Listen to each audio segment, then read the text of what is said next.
June 6, 1944. The cold waters of the English Channel crashed against the Normandy coast as if trying to push the men back into the sea. Omaha Beach was a hell of smoke, steel, and blood, the place where meticulous plans unraveled in minutes. The 29th Infantry Division, made up of young men who had never seen combat, had been sent with the promise of a quick victory. What they found was the opposite. German machine guns screaming from the cliffs above, tanks sinking before they touched the sand, and the sea turned into a graveyard. And it was in this scene, when hope seemed to have drowned along with the first landings, that a man emerged willing to defy fate. Brigadier General Norman Dutch Cota didn't shout orders from afar. He walked among the bullets, with mud on his shoulders and determination in his eyes. Amid the collapse, he ignited something the enemy couldn't extinguish: the will to advance.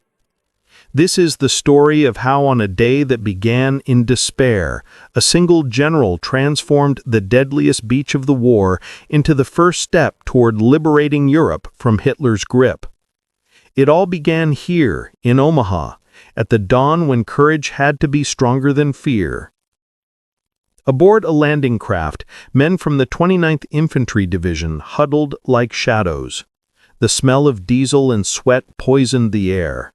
Some clutched crucifixes, others stared into the void, trying not to look at the sea that churned their stomachs and souls.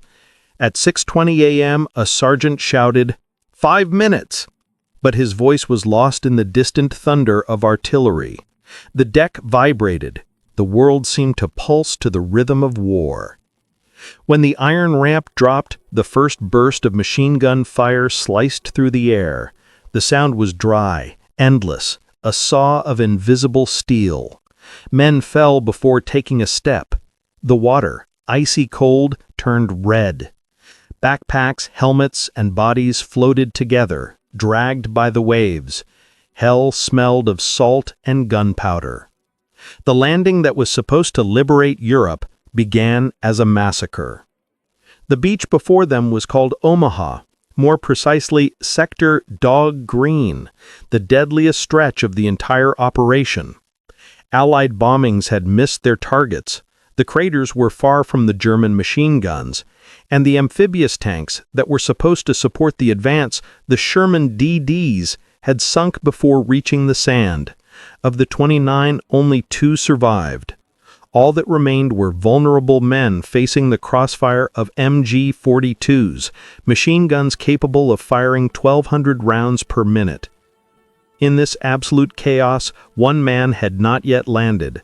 General Norman Dutch Cota, 51 years old, a veteran of the First World War, watched the hell from a distance.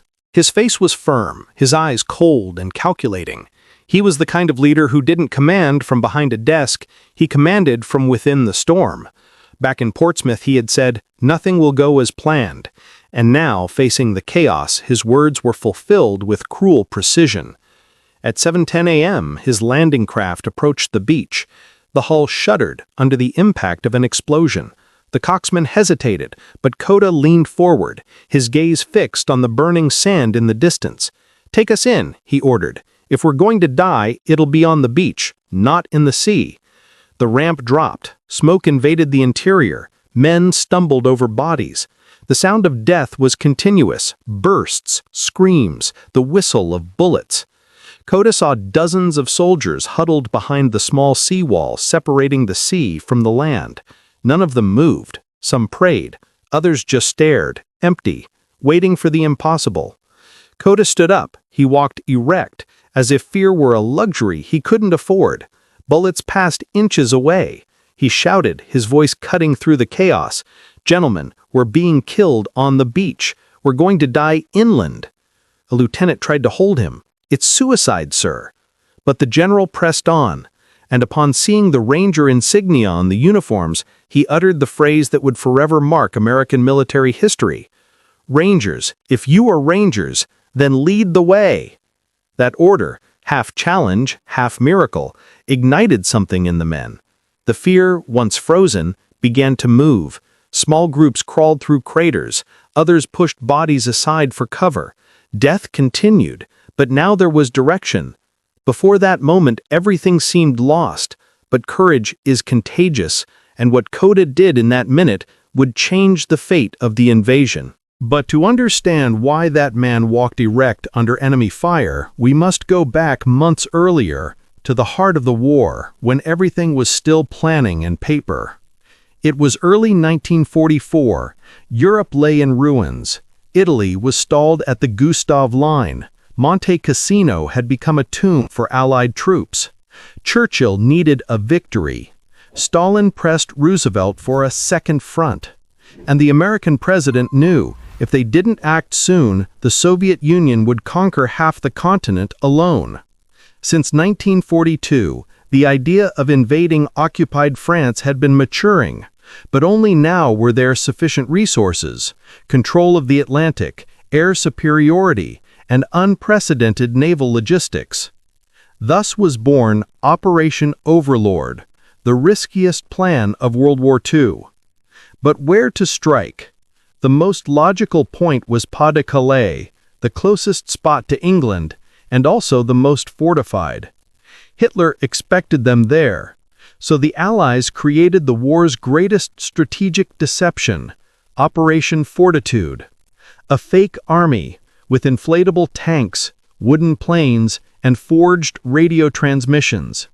Even the legendary General Patton was used as bait. While the Germans prepared in the wrong place, the real invasion would hit Normandy, a less defended but treacherous coastline.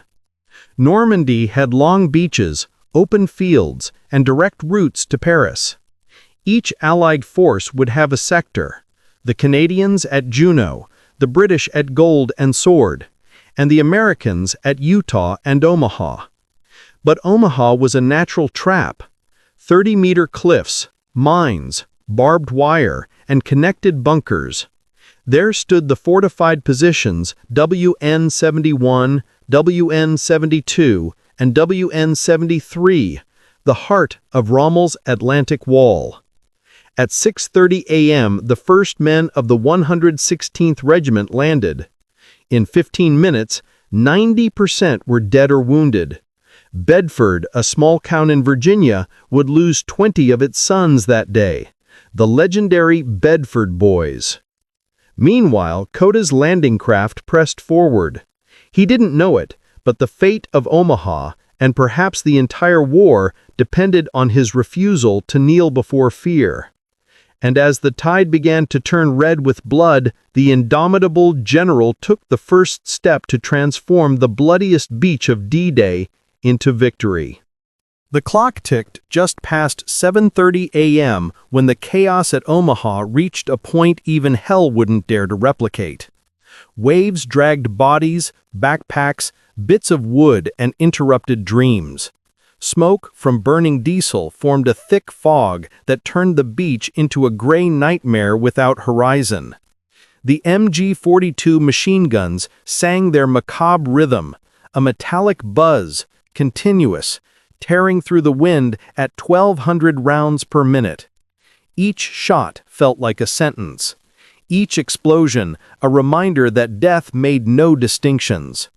Among craters and debris, General Norman Dutch Cota crawled with his rifle in hand, his uniform covered in sand and mud.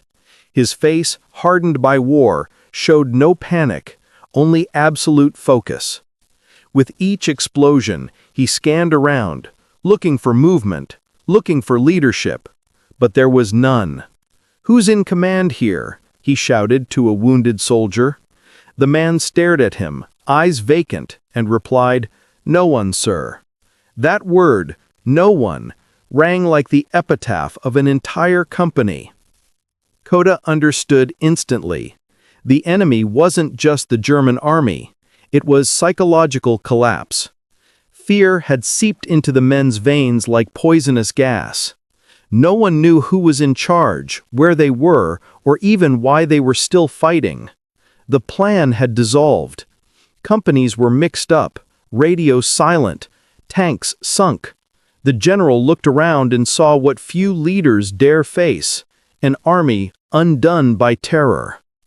He crawled to a group sheltering behind an anti-tank obstacle. The twisted iron served as an improvised trench. "Why are you stopped?" he asked, voice firm. A soldier replied without looking. "Can't advance, General. Out there it's suicide." Cota didn't hesitate.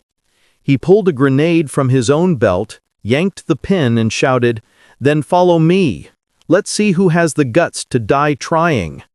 He hurled the grenade. The explosion tore a gap in the barbed wire. He ran, and one by one, the men began to run after him. In that instant, something invisible shifted on the beach. Fear receded, if only for seconds. The general, covered in mud, led a handful of soldiers through the crossfire, dodging bullets that sliced the air like steel insects. Sand erupted under explosions. Each step was a gamble. A soldier fell beside him, hit in the shoulder. Cota lifted him by the shoulders and shouted, "You're still breathing, so keep going."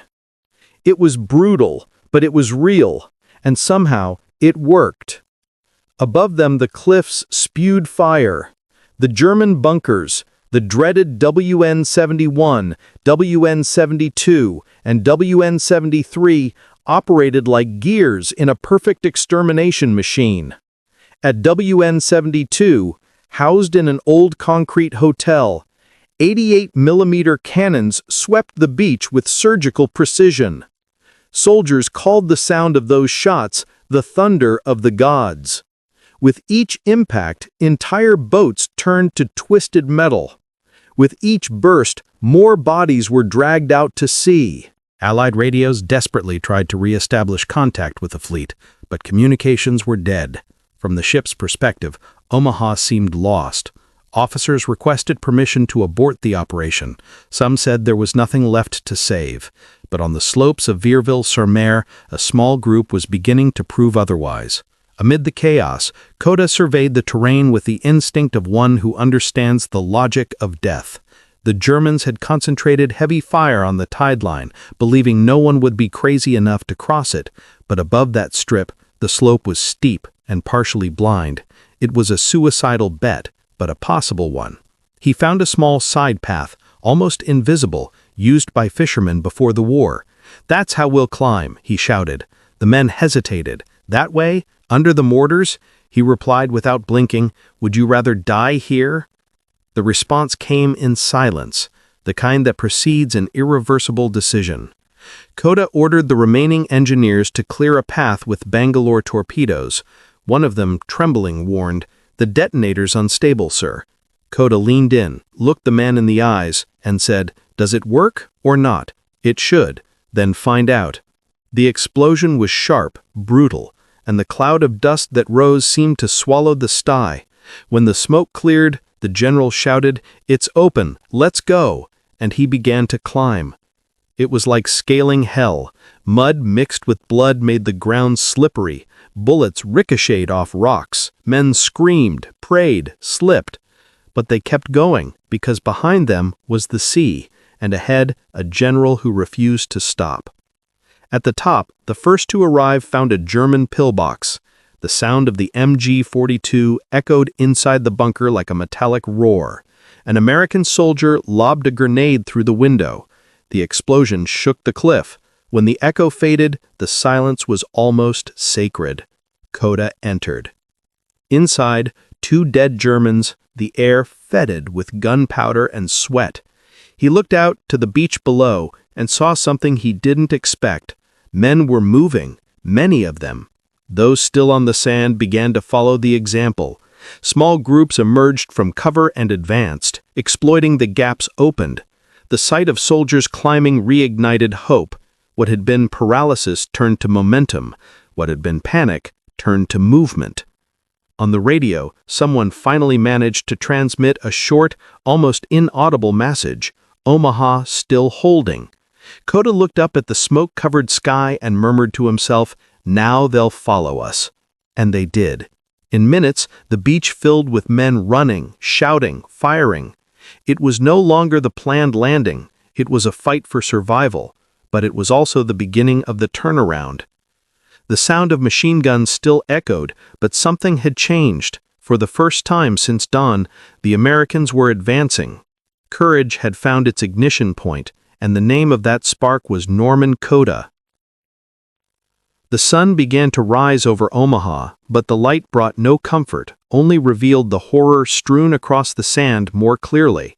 The sea, now calmer, returned bodies and debris and an almost rhythmic cadence, as if the ocean itself mourned what it had witnessed. Smoke rose in dense columns, and the air was saturated with iron, salt, and death. For many it seemed like the end, but for General Norman Dutch Cota, it was the beginning of resistance. He knew the enemy wasn't just in the German machine guns, it was in the despair lurking in his men's eyes, and he wouldn't let fear command the war. Upon reaching the first bend in the cliff, Cota took a deep breath. The noise of explosions faded, but the shrill whine of the MG-42s still tore through the wind. He looked back and saw what remained of his platoon, 100 exhausted men, covered in mud, some wounded but alive. They were no longer paralyzed. They were hungry for action. "Gentlemen," he shouted, "up here there's no plan. There's only us." That wasn't tactics. It was survival turned into purpose. The terrain was treacherous, full of holes and hidden mines. Each step was a calculated risk. Cota observed everything with a strategist's eyes. He realized that bunker WN-72, still active, concentrated the deadliest fire. Its position in the old hotel made it nearly impregnable. But there was a blind spot, a flank covered by vegetation and small rocks. That was where the general saw his chance. He called Captain Taylor and shouted over the mortar blasts, "Take a group and flank left, use smoke grenades, and hit from behind." Taylor nodded his helmet and vanished into the smoke. Cota stayed with the rest of the men. "We hold the center," he ordered, "and we don't retreat one step." The sound of his voice was like an anchor in the storm. A few yards away, a shell exploded, showering sand and blood over everyone. Even covered in shrapnel, the general didn't stop. "The only cover you have is movement," he shouted. "If you stay still, you die for nothing." Meanwhile, on the other side of the slope, Taylor and his men advanced under the white smoke of grenades. The smell of burning sulfur scorched their lungs. A soldier tripped a mine, and the blast echoed like thunder. Even so, the group pressed on. They crawled to the bunker's flank and placed explosive charges at the base of the wall. "Fire!" Taylor shouted. The next explosion was different, not the sound of destruction, but of turnaround. WN-72 was obliterated. A flash lit the beach, and for a few seconds the roar of machine guns ceased. Down below, the men still fighting saw the smoke rise and knew someone had succeeded. Hope returned like lightning. Cota seized the moment. "Now it's our turn," he shouted, and launched the frontal assault. The men charged screaming, firing, lobbing grenades. The sound of their boots mingled with the whistle of bullets. A soldier, just 19, fell beside the general. He stopped, looked at the young man, and murmured, "You did what you could, kid. The rest is on me." And he pressed on. In the minutes that followed, the beach began to move like a body awakening. Small groups emerged from cover and advanced along the flanks. What had been disorder turned to momentum. Officers improvised commands. Radios transmitted choppy signals again. The word advance began to echo among the platoons. The invasion, which had begun as disaster, was taking shape. At 8:45 a.m., Naval High Command still believed Omaha was lost. Some officers requested evacuation orders, but the messages arriving were confusing. Men climbing cliffs, heavy resistance but progress. From the sea, observers saw something impossible, improvised flags fluttering atop the bluffs. The impossible was happening. Cota reached the highest point and surveyed the scene. Below, the blood-tinged sea. Above, the sound of his men's heavy steps. He removed his helmet, wiped his mud-covered face, and said, "That's how we started winning."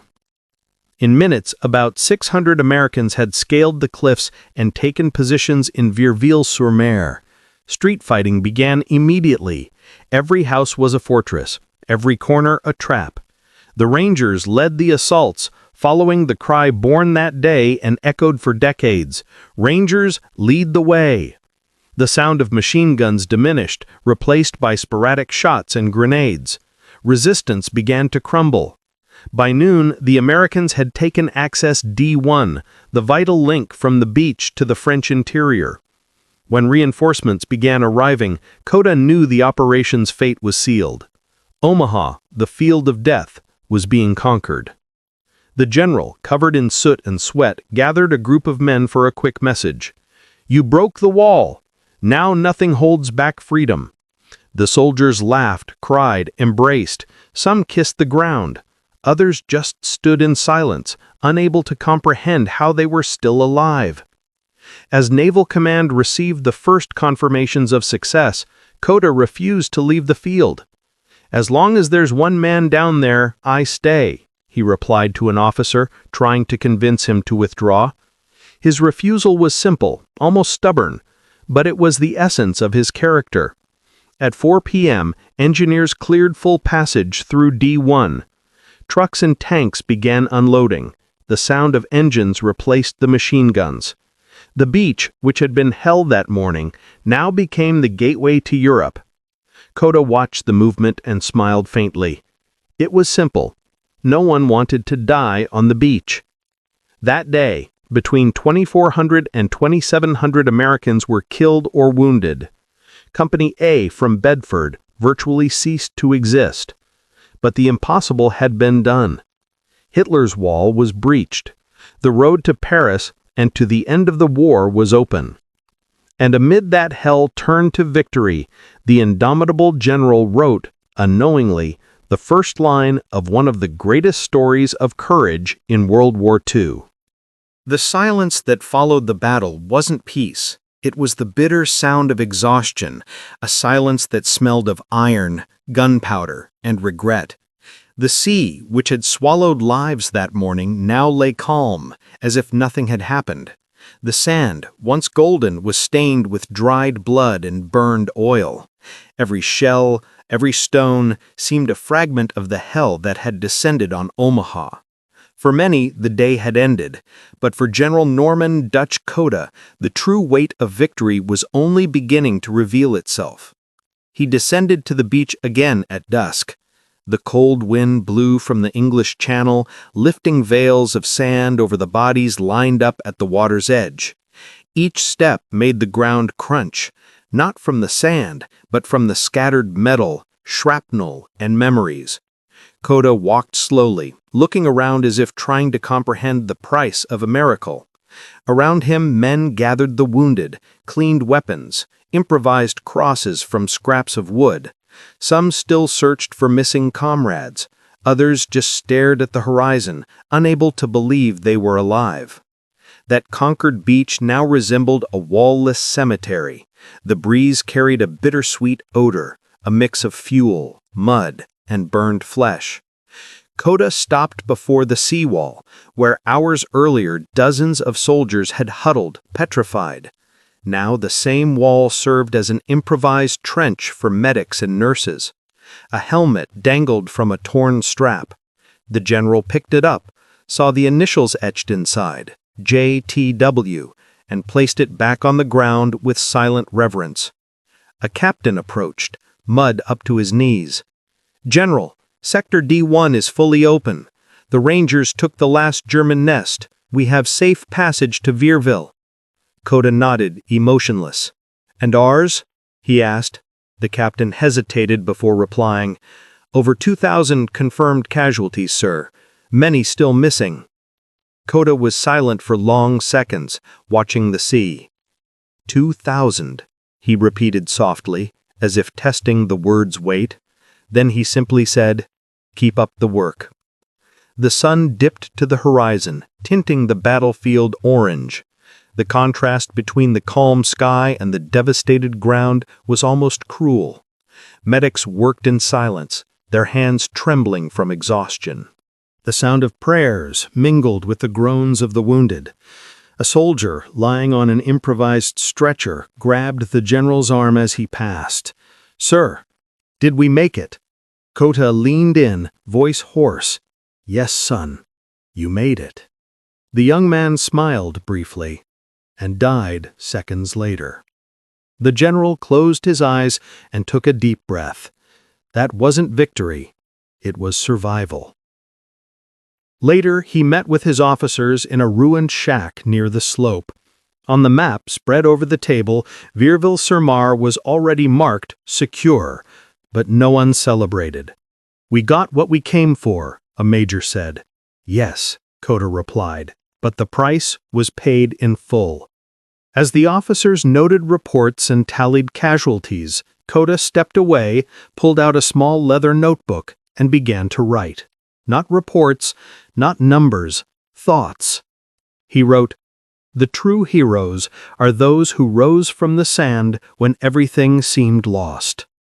He closed the notebook, pocketed it, and walked out. Outside, the wind carried the distant sound of supply ship engines. The beach was transforming into a port. Trucks unloaded ammunition, tanks were towed ashore, campaign tents multiplied. Chaos gave way to reconstruction. What had been a field of death, ironically, became the first port of France's liberation. But beneath every step lay buried memories. The next morning, the sky was clear. The sea sparkled, indifferent to human suffering. Cota walked to a group of soldiers erecting a row of wooden crosses. "We'll need more," one said. The general just nodded. One asked, "Was it worth it, sir?" Cota looked to the horizon and replied, "Freedom always is, but it's never free." Meanwhile, in London, the first official messages reached Allied command. The report was brief. Omaha secure, heavy resistance, high casualties. Churchill would have been silent for a long time before murmuring, "God bless those men." In the field hospital set up on the sand itself, the general visited every possible bed. He greeted each survivor, even the unconscious ones. "You opened Europe's gate," he said. "Now the whole world will pass through it." A doctor, seeing the fatigue on his face, suggested, "General, you need rest." He replied without hesitation, "When they all rest, I'll rest."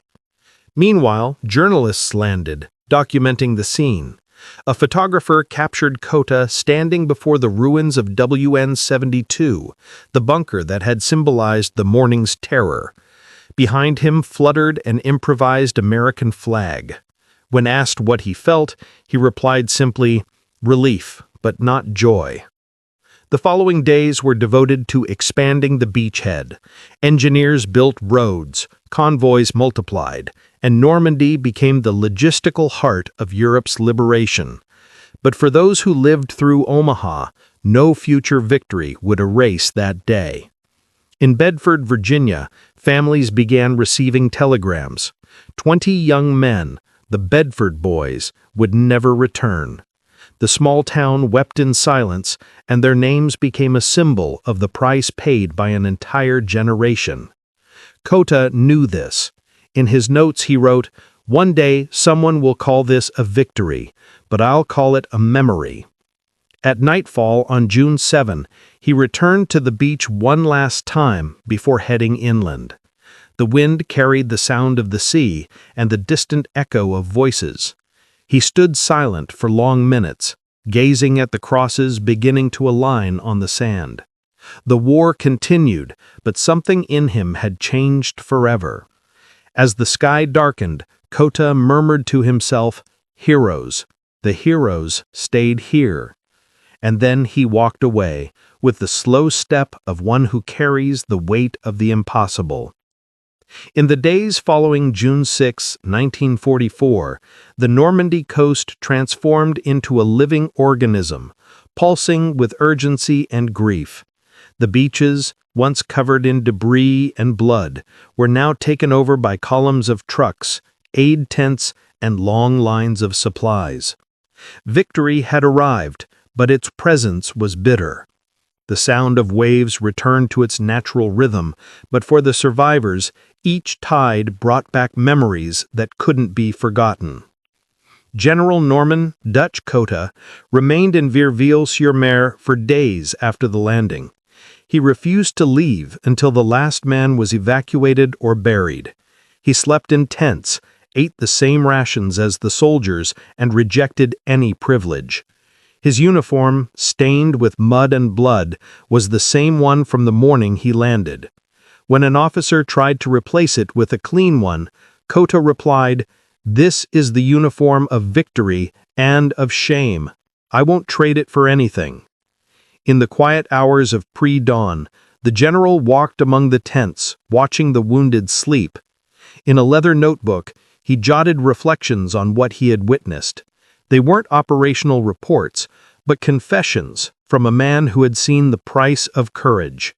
He wrote, "Leadership is the art of moving first when everyone is afraid, but it's also the curse of never forgetting the faces that fell."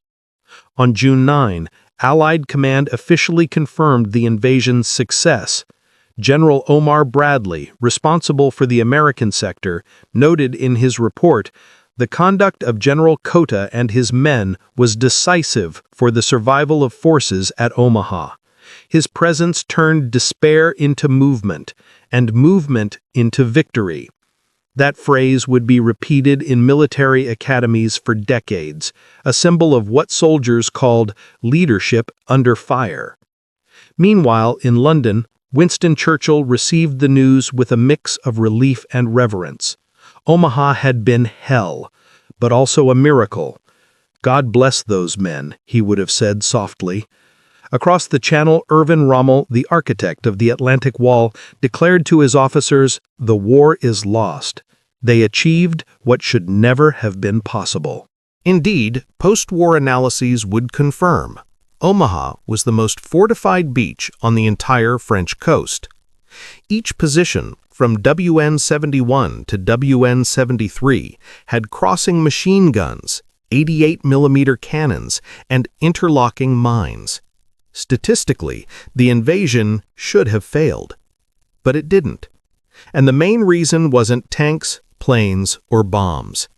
It was a 51-year-old general who walked erect under fire and refused to die on the beach. Decades later, Norman Cota's name would become synonymous with courage.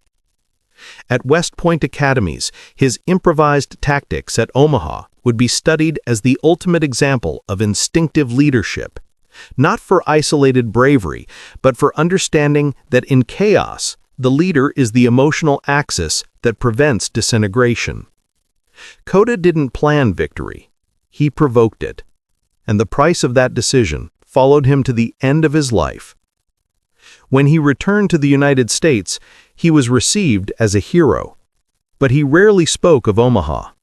In interviews, he answered with short, almost evasive phrases. When a reporter asked if he felt pride, he replied, "Pride? I feel grateful. Pride is too light for what happened there." On another occasion, he said, "Medals stay clean. The faces I remember don't." In his home in Massachusetts, he kept only one photograph from Normandy: the calm sea, the cloudy sky, and a group of soldiers sitting on ammunition crates. On the back, handwritten, "They did the impossible. I was just there." In the years that followed, Cota's image would inspire hundreds of military leaders.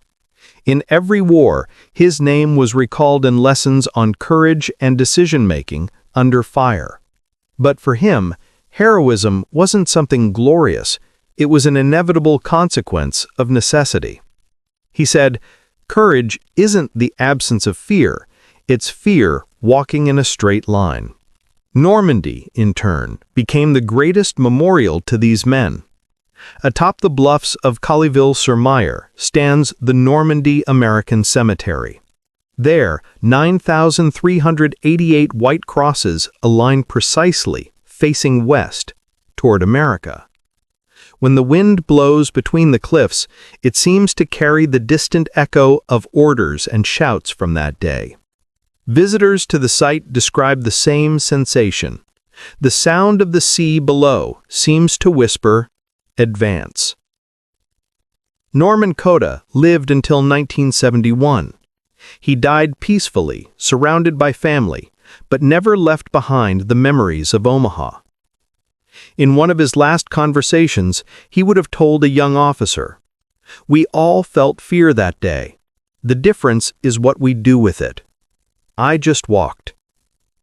Today his name endures not in marble, but in the living memory of those who understand what it means to lead when everything seems lost.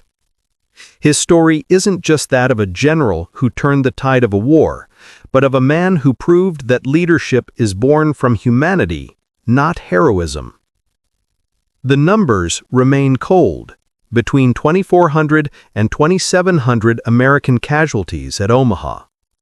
But among those numbers are stories, voices, laughter, and prayers. There are men who rose when no one else moved. There is a general who shouted amid the chaos, "We're going to die inland," and with that, gave life to thousands. D-Day marked the beginning of the end of the Third Reich. Less than a year later, Hitler was dead, and Europe liberated. But the seed of that liberation was planted on that stretch of beach by men who chose to advance, even in fear. And that's why when the wind blows over Omaha, some still hear the distant sound of firm steps on the sand, the steps of Norman Cota and the men who proved that courage sometimes is just the silent refusal to die on your knees. If this story touched you, subscribe now, because here, every episode is a living reminder of what humanity is capable of when fear tries to command destiny.